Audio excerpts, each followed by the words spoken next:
cuando se calculan los enabonamientos anteriores y posteriores, Mano cerrada. con la metodología tradicional, yo noto que aquí no hay aire, ¿cierto? O sea, no. No, y de ventilador, ¿quién está? ¿Ya?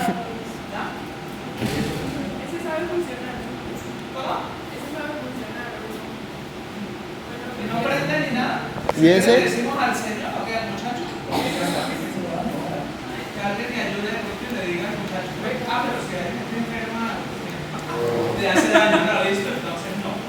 Listo, entonces miren muchachos, que cuando se trata de temas avanzados, lo que dicen los analistas en sumo producto, y tienen toda la razón, es que el cálculo de los índices de eslabonamiento hacia adelante y hacia atrás no se puede hacer de manera simétrica con la matriz inversa de Leontief. Y que por el contrario, hay que hacer una corrección y es utilizar la denominada matriz de Gauss. ¿En qué consiste la matriz de Gauss? La matriz Gauss es una versión de la matriz de coeficientes técnicos de producción, pero calculado a partir de los valores brutos de producción del sector mirado desde la perspectiva de las ventas. En ese sentido, si ustedes recuerdan, en la estructura de sumo producto nosotros tenemos que para cada uno de los sectores existe un valor bruto de producción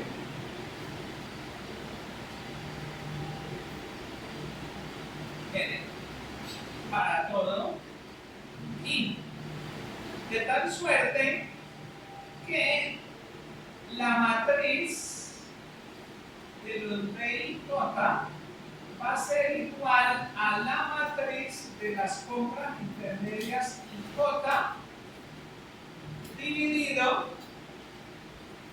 lo voy a escribir de esta manera, va a ser igual a la matriz B11, B12, B1N, B21, B22, B2N, BNN, T. Y cada uno de los B y J de esta matriz es igual a las compras intermedias y J por cada peso de producción bruta del sector I. De tal manera que entonces la matriz P la vamos a denominar como la matriz N por N, que está conformada por los coeficientes de Gauss, en honor a un señor de apellido Gauss. De esta manera, entonces, podemos obtener la identidad menos B elevado a la menos 1, y esa identidad menos B elevado a la menos 1 lo vamos a llamar la matriz L, ¿cierto? Y a partir de esa matriz L, entonces lo que decimos es que se calculan L11, L12, L1N, LIJ, LNN, entonces se calcula la sumatoria de los L1 para todo J, la sumatoria de los L2 para todo J y la sumatoria de los LN para todo J, de tal suerte que los forward linkage ajustados, o sea, los índices de Rasmussen ajustados, teniendo en cuenta que hay una doble sumatoria para todo I, para todo J en estos coeficientes de Gauss modificados, es igual a cada uno de ellos el valor promedio dividido el valor generalizado de Gauss, de los multiplicadores que provienen de la matriz de Gauss. En ese sentido, entonces el índice ya no va a ser un índice de Rasmussen hacia adelante, como lo habíamos calculado en la sesión anterior, sino que va a ser un índice de Gauss para el sector 1, para el sector 2 y para el sector N. ¿Cómo calculo el índice de Gauss? Solamente hacia adelante. El índice de Gauss para el sector I va a ser igual a la sumatoria de los L I en J dividido N sobre la sumatoria doble de los L I J para todo I y para todo J dividido N al cuadrado, y entonces obtenemos el índice de Gauss. O sea que cuando yo les pida los eslabonamientos anteriores y posteriores, deben utilizar hacia atrás los índices de Rasmussen que estudiamos en la clase anterior y hacia adelante el índice de Gauss. Y a partir de ahí se determina entonces si es líder o no hacia adelante. El planteamiento se justifica de esta manera. Cuando se calculan como los coeficientes técnicos de producción,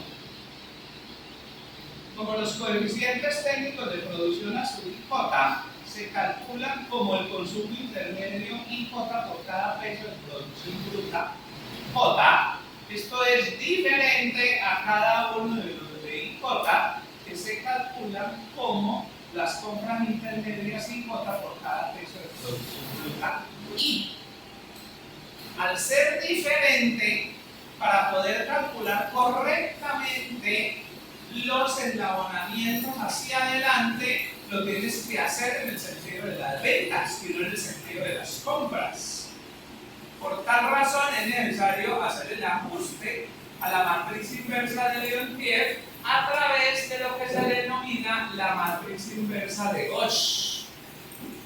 Esta I menos B es la matriz invertida de Gauss. ¿Listo? Bueno, no olviden eso. Ahora bien,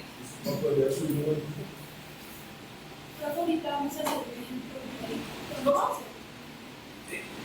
Listo. Entonces, así como hay coeficientes técnicos de producción, así como hay coeficientes de multiplicadores o de requerimientos directos e indirectos de producción y empleo,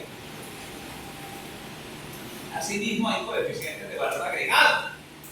Vamos a definir. Profe, sobre este índice de Gauss y pues cómo calcularlo y todo, ¿usted ya nos ha subido algo al Drive o dónde podemos buscar como algo sobre eso? El libro de Blair y de Miller es un tema avanzado, correcto.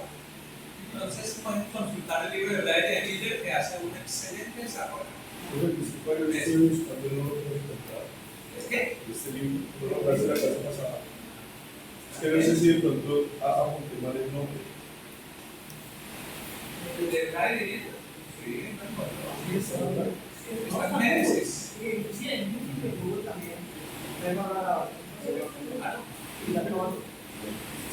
¿Enviarlo al grupo?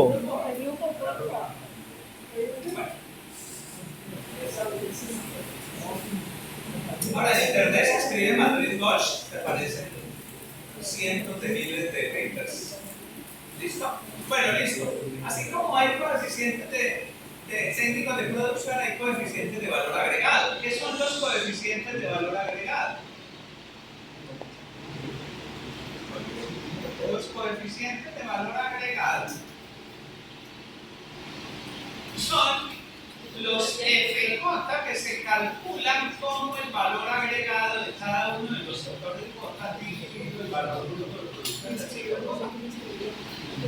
O sea que este coeficiente de valor agregado va a ser un indicador proxy del tamaño del sector.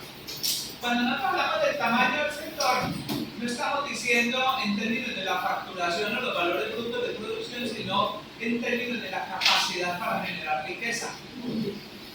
¿Por qué? Porque un indicador como FJ, y observen ustedes, si piensan nuevamente en la matriz insumo-producto, en la estructura, cuando yo hago el valor agregado del sector primario por cada peso de producción del sector primario, el valor agregado del sector secundario por cada peso de producción del sector secundario, y el valor agregado del sector terciario por cada peso de producción del sector terciario. Eso es lo que estoy capacidad que cada uno de esos sectores tiene para generar PIB.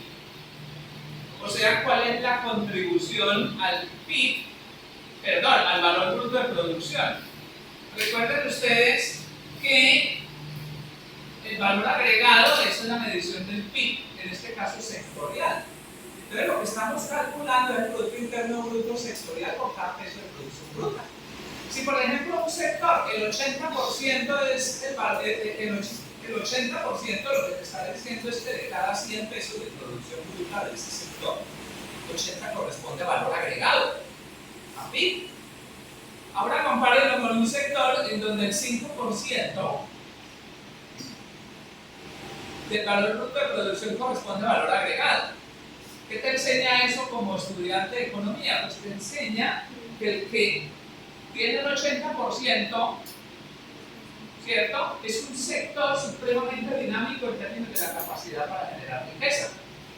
Independientemente de cómo tú lo concibas, si es una riqueza que proviene de la perspectiva marxista de las teorías del valor-trabajo, porque la fuerza de trabajo lleva a cabo, digamos, su dispositivo de trabajo concreto y abstracto que genera riqueza dentro de una economía o desde una perspectiva neoclásica en términos de remuneración y contribuciones marginales a la generación del producto. Independientemente de eso, lo que te está enseñando es que un sector que tenga una alta composición de valor agregado es un sector apetecible, porque es un sector que genera riqueza. Le voy a dar un ejemplo. En Europa y en muchas partes del mundo, cuando tú llegas a una estación de gasolina, tú tienes que bajarte,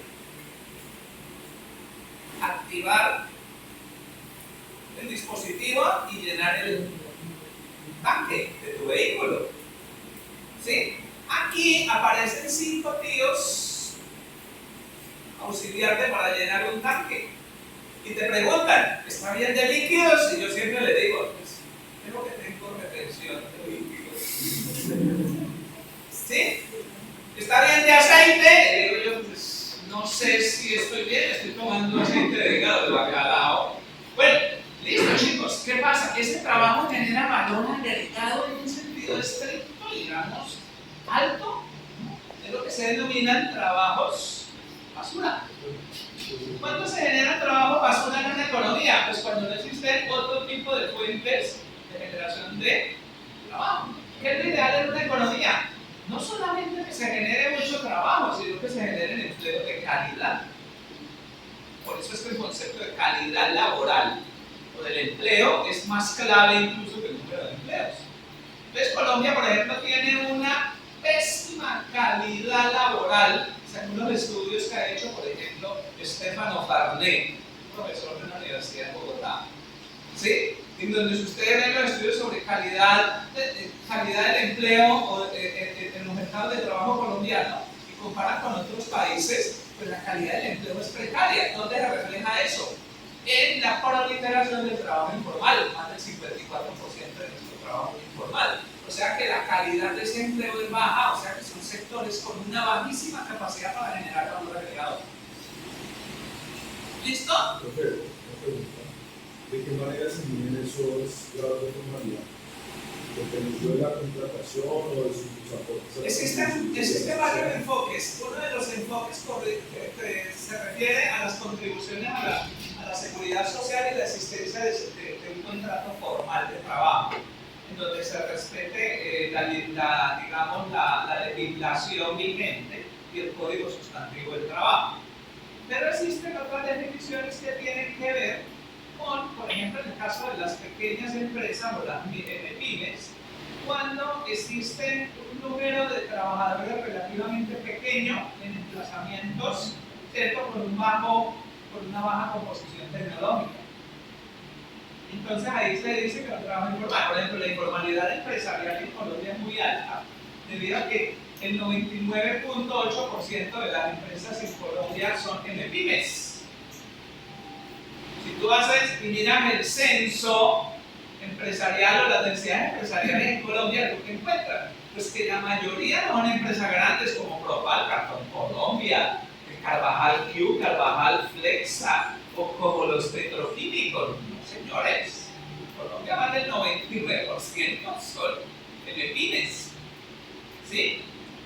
Entonces, la informalidad se puede definir desde la perspectiva de la contratación, los regímenes laborales, digamos, de contribución a la seguridad social, pero también se puede definir desde la perspectiva de microempresas o pequeñas unidades de producción que lo hacen bajo condiciones de trabajo a destajo, en muchos de los casos, con una baja composición tecnológica. O sea que depende. Ahí siempre ha habido, digamos, una holgura en la definición, por eso es que todo investigador que trabaja sobre informalidad laboral debe definir muy bien qué es informalidad laboral. El DANE tiene una definición en términos de contribución. Profe, y en términos de comparaciones internacionales, ¿cómo se hace una comparación, digamos, en un país que define su informalidad naturalmente? Es difícil porque cada país tiene elementos adicionales o sustrae elementos en la definición de la informalidad. Y segundo, porque las dinámicas de los mercados de trabajo y lo que podríamos llamar el componente idiosincrásico, ¿sí? No idiosincrático, eso no existe en español. El 99% de la gente dice idiosincrático, eso no existe en español, es idiosincrásico. ¿Qué es idiosincrasia? Cuando uno dice de idiosincrasia, ¿sí? De los países es diferente. ¿Por qué? Por el tipo de trabajo, la forma como la gente opera, la forma como se desarrollan, digamos, las actividades en la cotidianidad. Entonces, así mismo define trabajos informales, ¿sí? Para una persona de Estados Unidos o de Canadá, antes era bastante extraño ver a un individuo haciendo malabares en un semáforo. Hoy en día cada vez es más común, ¿sí? Pero antes tú veías malabaristas que montaban un circo en el semáforo. En el mundo desarrollado eso era, digamos, muy extraño, pero para nosotros era de la cotidianidad. El muchacho limpia parabrisas. Uno cree que eso es una figura universal que fue inventada por las tradiciones milenarias de hace 4000 años en China y la dinastía Qin y Chang. No, eso existe en algunos países, no en todos. ¿Entiende? Entonces depende también de ese tipo de cosas. Por ejemplo, aquí hay gente que tiene unos servicios que se los inventa. Gente muy tenaz. ¿Sí? O sea, que tú te puedes inventar un servicio. Digamos que a alguien se le ocurra aquí y se voy a montar una especie de emprendimiento y entonces voy a venderle agua a mis compañeros de clase porque a ellos les da sed en las clases de economía. Y entonces tú te montas un emprendimiento y comienzas a vender agua. Listo, aquí hay chicos que andan con unas cajas. Una vez vino un profesor canadiense, amigo mío, que invité que yo trabajo con él corrientemente en investigación, y él me decía, y esas niñas, bueno, no dicen niñas, esas chicas o esos jóvenes que van con esas cajitas de plástico, con esos, ¿qué es lo que hacen? ¿Qué es lo que venden? ¿Sí? A ver, una vez incluso ver 5 o 6 muchachos y muchachas con unas cajitas vendiendo que la chocolatina, que el bomboncito, que el brownie, pura dieta hedónica que le llaman. Sí, porque hedónico es pura vida hedónica. La dieta hedónica, azúcar y grasa. ¿Sí? Perfecto, listo, que es lo más delicioso en el mundo, ¿verdad? Se lo digo yo. ¿Qué? Que ya lo he padecido, ¿cierto? Entonces, chicos, eso no es común y corriente. Si tú llegas a la Universidad de Columbia o a Harvard o al MIT o a eso, es muy difícil que encuentres a una chica con un tupper vendiéndote papas cocidas. Aquí es común. Y hoy más, porque no hay cafetería central. Pero hoy la capacidad de emprendimiento se vuelve universal. ¿Sí? Todos llevan un emprendedor por dentro. ¿Sí? ¿Listo? Bueno, entonces mira que depende, la definición de informalidad está muy asociada a eso. ¿Listo? Hay otra informalidad, que es la informalidad que tiene que ver con la ocupación ilegal del suelo. Es que acuérdate que además nosotros somos muy complejos de esto.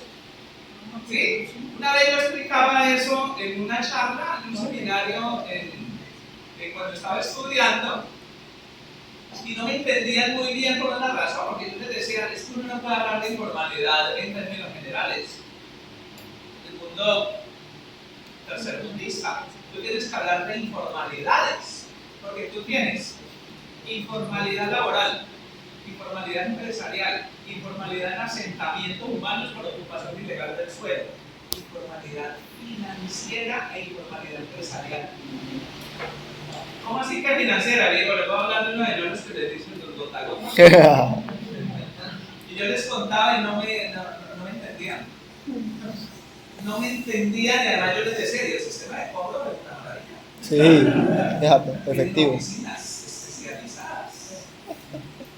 Cuando uno explica ese tipo de cosas, mira, entonces lo que quiere decir es que no es universal. Acuérdense que hay cosas que no son universales y uno tiende a pensar que son universales. ¿Sí? Alguna vez, paréntesis, una nota antropológica. ¿Sí? Unos investigadores muy sabios de Occidente, antropólogos, paleontólogos, economistas, sociólogos, a comienzos del siglo XX estaban haciendo unas exploraciones en Nueva Guinea. Y por primera vez hubo un encuentro entre sujetos de Occidente y una comunidad, llamémosla aborigen, los Reni, de Nueva Guinea. El que iba comandando la misión, lo único que le ocurrió en su eterna sabiduría es que todo el mundo sonriera, porque los Reni iban armados hasta los dientes con flechas, con otro tipo de artefactos, palos. Le digo, sonrían todos. Cuando sonrieron, los atacaron. Y capturaron, mataron a algunos y otros fueron capturados, que aprendieron la lengua Reni durante 3, 4, 5, 10 años que estuvieron capturados. O sea, se integraron, los de Occidente integraron a los Reni. ¿Sí? Y ya comprendieron con el paso del tiempo que el peor error que cometieron fue haber sonreído. Porque cuando sonrieron creían que ese era un símbolo universal. Y que cuando uno sonríe es un gesto de cordialidad, de amistad, de simpatía. No, cuando sonrieron para los Reni significaba mostrar el arma más primitiva que tiene el ser humano, los dientes, con los que devorábamos las presas y seguimos devorándolas en el plato. Ahora lo hacemos con ayuda de cuchillo y tenedor, ¿cierto? Para los, ¿cierto? Más refinado, y lo hacemos en restaurantes finos, y pagamos cuentas chéveres, pero en el fondo, ¿qué hacemos? ¿Cierto? Devoramos una presa. Para los Reni, ¿cierto? Era un gesto inamistoso. Conclusión: la risa, la sonrisa y mostrar los dientes no es precisamente un símbolo universal. ¿Sí? Ya estaba francamente muy contado por el primer perro que muestra los dientes y te sonriendo. Por lo regular me han mordido. ¿Entienden? Cierro el paréntesis porque quería mostrar que no todo es universal. ¿Sí? O sea que por eso es que a veces uno le sonríe a alguien. Pero hay formas de sonrisa, ¿cierto? ¿Sí? Yo me puedo sonreír de una manera muy amistosa, muy chévere, muy cariñosa, mostrando afecto. Pero también puedo sonreírme con una figura que ustedes utilizan en la cotidianidad que se llama la melonada. Sí, nos dice, ¿por qué saludaste a eso? Él dice, no, es que te llevo con la melonada. La doble. Sí, te llevo con la sonrisa, ¿cierto? Pero en todo es falso. ¿Listo? ¿Ya? En la vida diplomática sucede eso. En la diplomacia no te puedes sonreír con tu enemigo con el que luego te vas a dar mala. ¿Sí? Entonces, muchachos, pues, listo. Me puedo mirar. FJ es lo que se denomina un coeficiente de valor agregado total. Correcto. Hablando Ahora, bien. pero ¿quién le recuerda el valor agregado en una economía simplificada del sector J es igual a qué? En la submatriz inferior de la matriz sumo producto es igual a qué?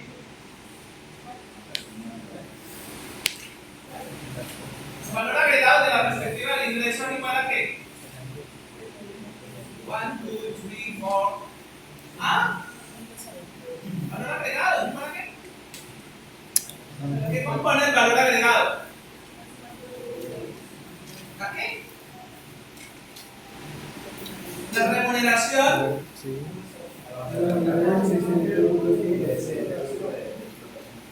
más el excedente bruto de explotación. Llamemos a esto salarios. Y a esto llamémoslo beneficios.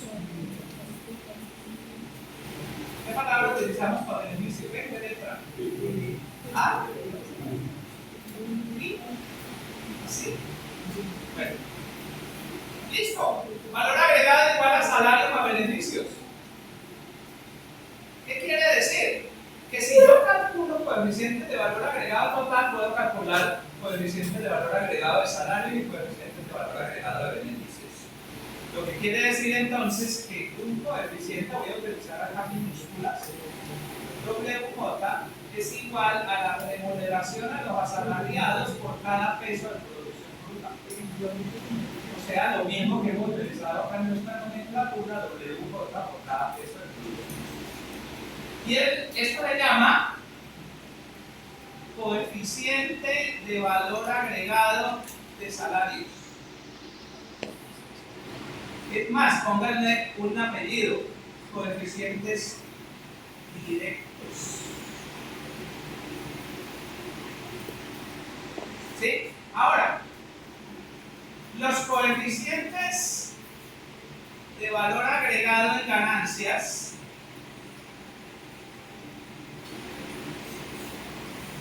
viene dado por, voy a llamarlo G minúscula, J igual al excedente bruto de explotación J por cada peso de producción. Es lo mismo que vimos acá, es IJ sobre cada peso de producción. ¿Listo? ¿Qué pasa si yo sumo los coeficientes de valor agregado de salarios con los coeficientes de valor agregado de ganancias? En términos, digamos, de los coeficientes de valor agregado. El coeficiente de valor agregado total va a ser igual al coeficiente de valor agregado de salario más el coeficiente de valor agregado de ganancias. Qué interesante, porque estos coeficientes me estarán dando unos datos maravillosos. Son unos datos referentes a la distribución dentro de esa economía. ¿Cómo se distribuye el PIB? Entre trabajo y capital. ¿Sí?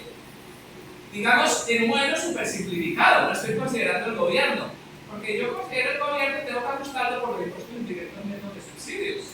O si yo desgloso ganancias retenidas y no distribuidas, o distribuidas. O si yo diferencio entre las tipologías de salario. O sea que, chicos, agréguenle a la caja de herramientas de los coeficientes de requerimientos directos e indirectos de producción y empleo y de coeficientes técnicos, agréguenle ahora los coeficientes de valor agregado. Ahora, ¿cómo podríamos pensar esto entonces a partir de este coeficiente? Hagamos un pequeño espejo. Valor agregado en J es igual a ¿qué? A FJ multiplicado por el valor bruto. ¿Sí? Listo. Lo voy a reescribir acá. No se me vaya a perder. FJ igual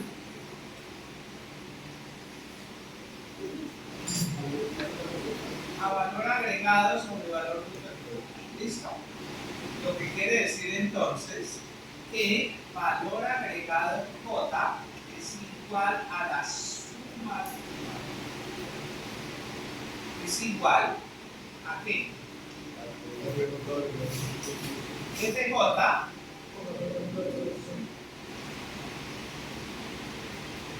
Ahora voy a hacer esto. Voy a sumar al lado y lado.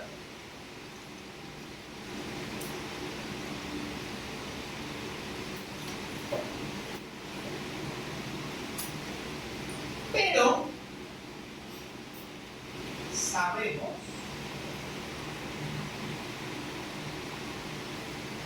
que cada valor bruto de producción J igual a I va a ser igual a la sumatoria de R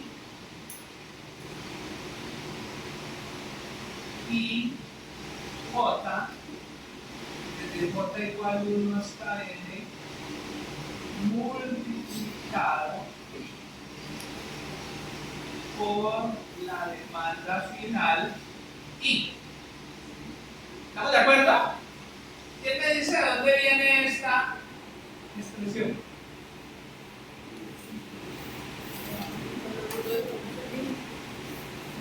¿Verdad? La hemos trabajado acá, la hemos de la matriz ¿De dónde? se va aproximando. ¿Sí? Son que va aproximando de la materia de la matriz inversa de la matriz. O sea, de la matriz de multiplicadores parciales. O sea, de la matriz de requerimiento directo. ¿Listo? Claro. Si yo sustituyo aquí, entonces observe que voy a tener. Sumatoria del valor agregado para todo J va a ser igual a la sumatoria de F J que multiplica a la sumatoria terna de R y J para DF pero en I.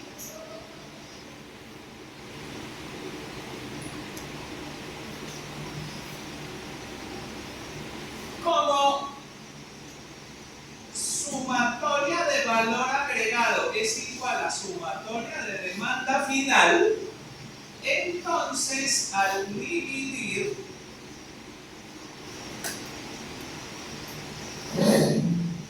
esto me va a dar un valor de 1 que va a ser igual a la sumatoria de FJ por DI J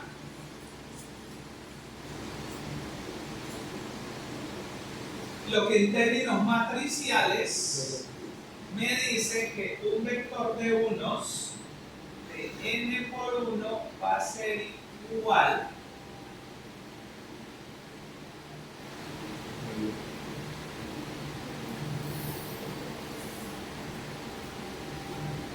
a la transpuesta de la matriz inversa de Leontief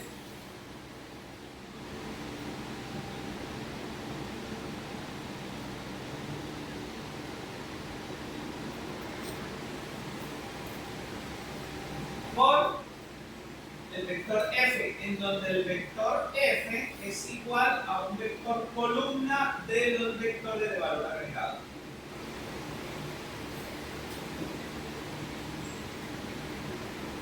La transpuesta de la matriz inversa de Leontief,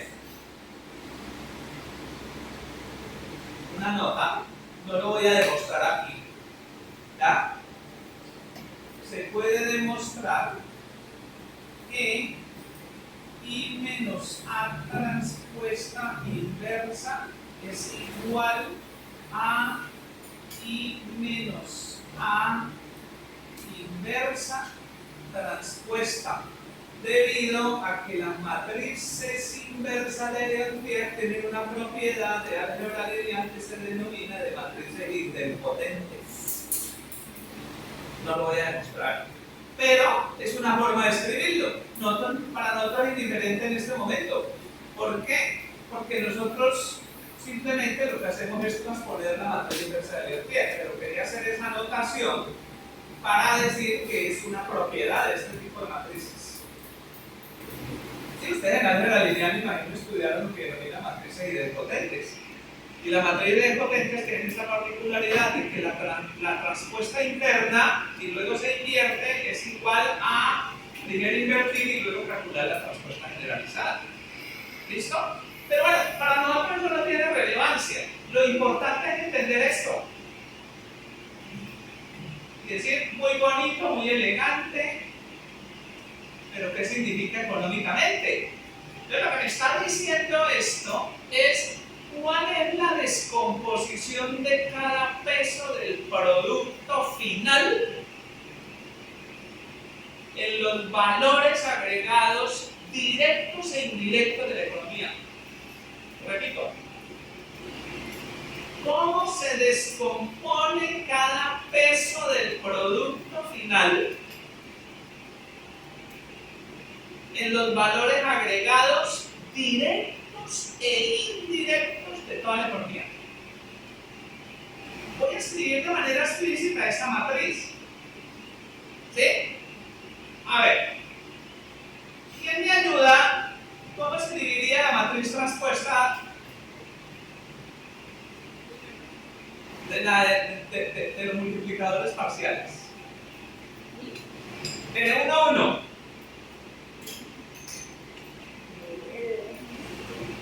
N2, 1.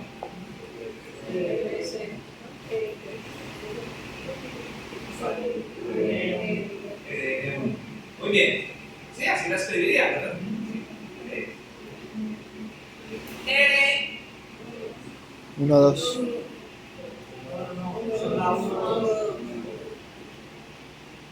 2, 2. ¿Sí? ¿Correcto? Y acá.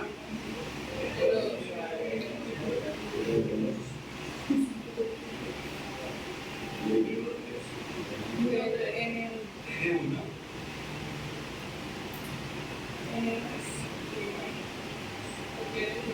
Esta es la transpuesta de la matriz inversa de Elliott. Lo que nos está diciendo esto es que si tú multiplicas esto, Sí. ¿No sería uno en lo último? ¿dónde? Ah, Sí, sí. tiene toda la razón. Muy bien.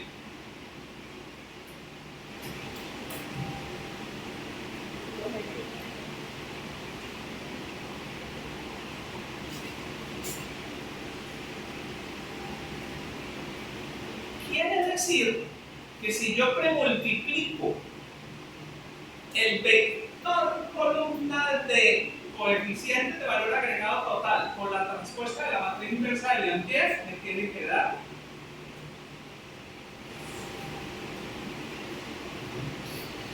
un vector de unos.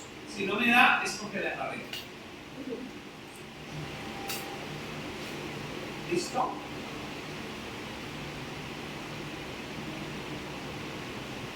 Y económicamente lo que me está diciendo es cuál es la descomposición de cada peso del producto final en los valores agregados directos e indirectos. Usted dice, pero ¿cómo así directo o indirecto? Claro, si tú ves una diagonal principal es como si fueran las contribuciones directas, las que están por fuera de la diagonal principal son las indirectas. ¿Qué significa? Que cuando se lleva a cabo un proceso productivo en un sector, en una rama de actividad, al llevar a cabo ese proceso productivo, chicos y chicas, se genera valor agregado en ese sector, o sea, riqueza. Pero como para llevar a cabo el proceso productivo en ese sector se necesita demandar materias primas provenientes de otros sectores, quiere decir que indirectamente yo estoy contratando mano de obra y generando ganancias en los demás sectores. sea, estoy generando valor agregado en los demás sectores, Eso de sería. manera indirecta. Sí. Entonces, por ejemplo, si yo estoy en el sector de la construcción, llevo a cabo un proceso productivo, fabricación de vivienda de interés social y de interés prioritario. Demando ladrillo, arena y tejas de ternero. ¿Qué quiere decir? Que estoy demandando proveniente de otras ramas de actividad materias primas que estoy pagando de manera indirecta salarios y beneficios de esos otros sectores. O sea, estoy contribuyendo a la generación del valor agregado de los demás sectores, no solamente del mío, en la producción de vivienda, sino de los demás sectores. ¿Por qué? Por el efecto multiplicador de la economía, o sea, por la presencia de enamoramientos anteriores y hasta posteriores.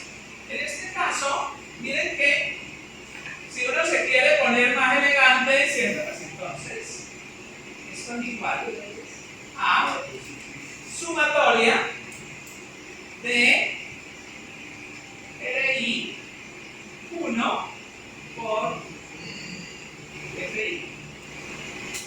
Sumatoria de RI 2 por FI y así sucesivamente. Sumatoria de RI N por FI. ¿Listo? Ya está. O sea que ahí tenemos esa descomposición de cada peso del producto, del producto final en los valores agregados directo e indirecto.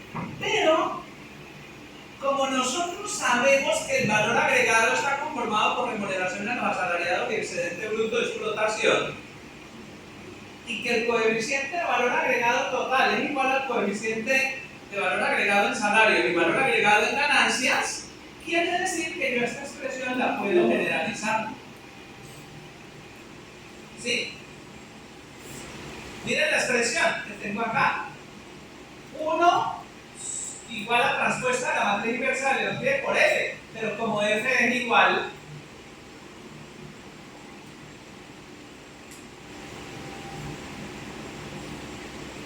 el vector F de n por 1 es igual a un vector de FJ que es igual a un vector de coeficientes de salario más el vector de coeficientes de ganancias. En consecuencia, cada peso del producto final se descompone en la transpuesta de la matriz inversa del Leontief, ¿cierto?, multiplicado por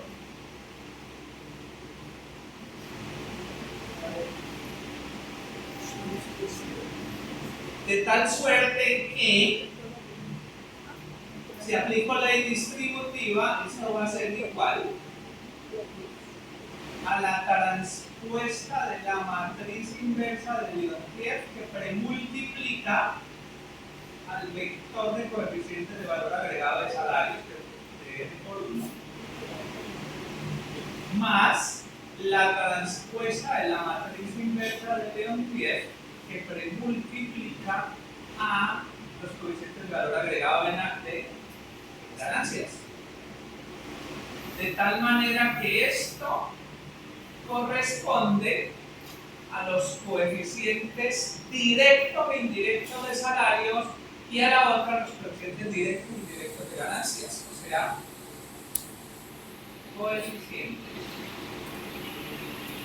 de salarios directos e indirectos de salarios. Claro, cuando el sector cementero demanda ladrillo y arena, está pagando los salarios de las ladrilleras y de las areneras. O sea que estás captando ahí, ¿sí? Esa parte de allá es 1, dice. Esto es 1. El vector, ¿por qué tiene que dar 1? Por lo que acabo de demostrar acá arriba. Cuando divido valor agregado en valor agregado me da 1. Acuérdate que dividí esta expresión a lado y lado entre el valor agregado. Y como la sumatoria del valor agregado es igual a la sumatoria de la demanda final, entonces Entonces, y esto está evaluado en I y no en J, entonces por eso esto también desaparece. ¿Correcto? Aquí aparecen entonces dos. Esto le llaman coeficientes de ganancias directas e indirectas.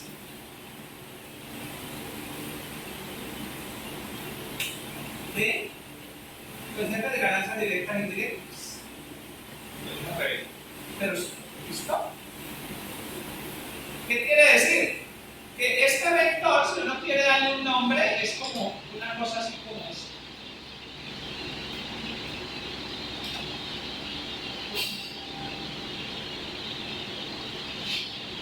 Voy a poner el asterisco para indicar que es la descomposición de cada peso del producto final en los salarios directos e indirectos más los coeficientes de ganancias directas e indirectas por cada peso.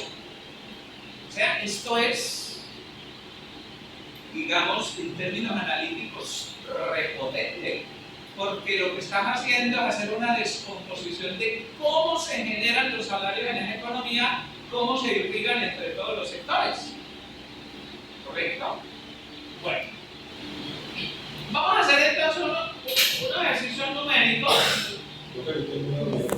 ¿Sí? Si digamos eso se muestra en un sector que es nivel hacia atrás, pero más conveniente no sería empezar a intentar capital en sectores que potencian directa, no directamente en los sectores dinámicos. Todo en blanco. No, pero igual, o sea, tú identificas cuáles son los sectores líderes o, digamos, hacia atrás o hacia adelante, ¿cierto? Ya en términos del diseño de política económica, ¿sí? Pues tú generas, digamos, un patrón de estímulo para tratar de aprovechar los mayores encadenamientos. Y ahí es donde hacen las combinaciones, digamos, alrededor de eso. Pero eso no me afecta la forma como yo calculo los indicadores ni nada. Siempre cuando calen los indicadores me dicen dónde voy a traer los mayores impactos. ¿Sí? Te voy a dar un ejemplo. Ustedes saben que el DANE, si son un poquito perspicaces y disfrutan este rollo, ¿sí?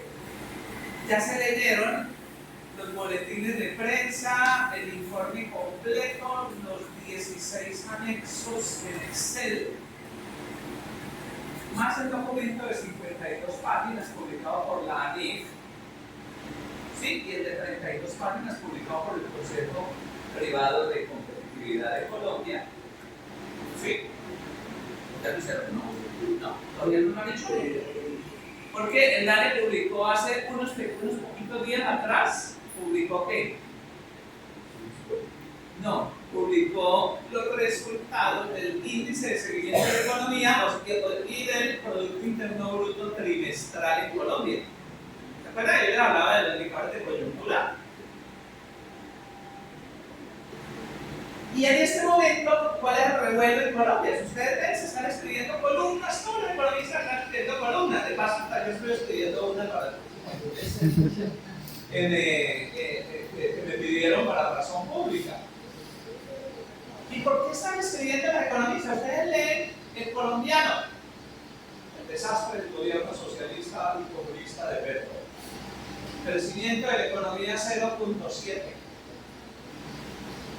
Crecimiento mediocre. Se lo escribe una columnista del diario. Los comunistas están destruyendo la economía colombiana. Vale, leen el artículo basado en la entrevista de Medina de Desarrollo. ¿Ya? Mediocre crecimiento de la economía colombiana. ¿Sí? La mala hora de Petro, de paso, estaba pensando, no lo dicen así, sino mi interpretación. Después le llamo al artículo la mala hora de Petro. Bueno, no, pero entonces piensen lo que dicen. 0.7. Escriben los de ANIF, dice, el gobierno tiene paralizada a la economía colombiana. Estamos al borde de una profunda recesión. Es la República. ¿Sí? Van al tiempo, el espectador. El gobierno es incapaz de reactivar a la economía. un crecimiento solamente del 0.7. ¿Por qué hago este comentario?